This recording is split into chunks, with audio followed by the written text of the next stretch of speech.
Бисмиллахир-рахманир-рахим.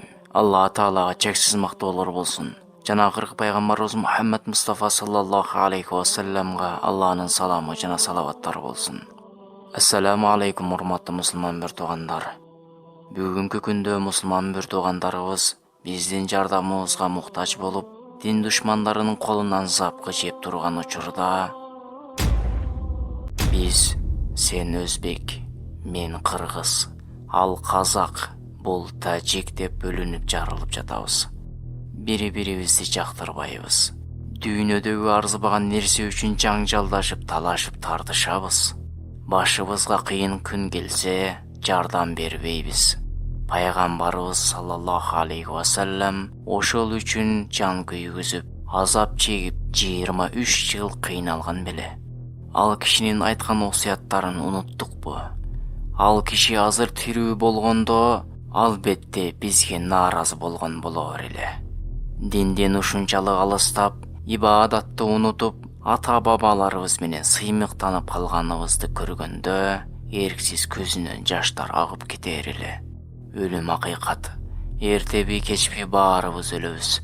Бирок акыретте пайгамбарыбыз саллаллаху алейхи ва салламдын жүзүнө кантип карайбыз?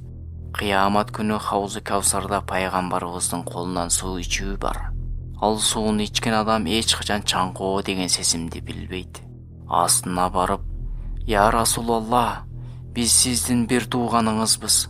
Билесизби, бизди сагынып бир туугандарымды сагындым" деп ыйлаган элеңиз.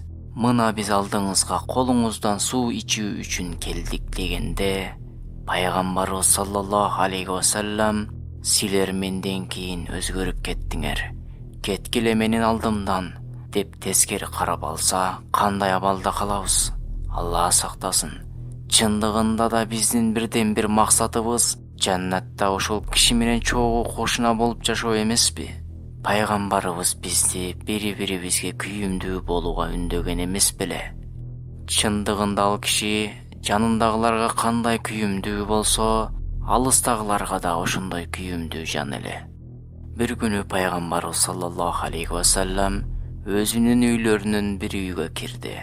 Жана сахабалар да кирип, үй жык толду.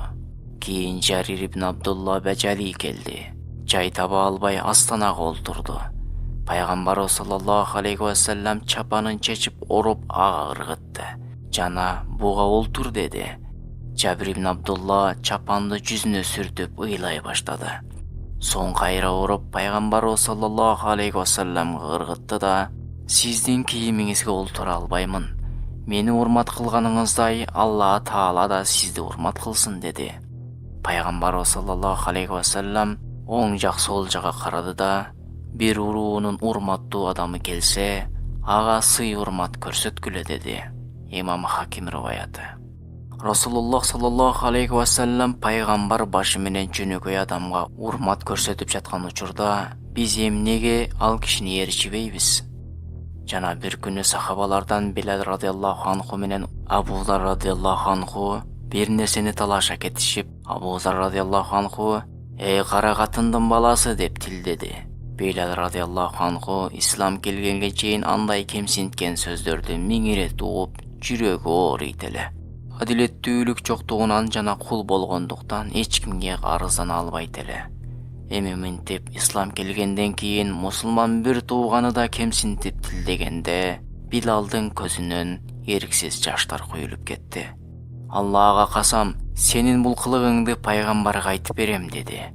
Кийин пайгамбарыбыздын алдына келди да, болуп өткөн окуяны көзүндө жаш менен айтып берди. Пайгамбарыбыз ачууланып кетти. "Абу Зарды чакыргыла" деди. Абу Зар радиаллаху анху келгенде: "Эй Абу Зар, сен Билалды кара катындын баласы деп кемсинттиңби? Чындыгында сенде жахилияттан үлүш бар экен" деп Абу Зарды жаман көрдү. Пайгамбарыбыздын назарынан калган Абу Зар радиаллаху анху жерге жата калды да: "Эй Билал, бул буттарың менен менин бетимди тебелебесең, мен ордумдан турбаймын" деди. Жана "Мени кечир" деди.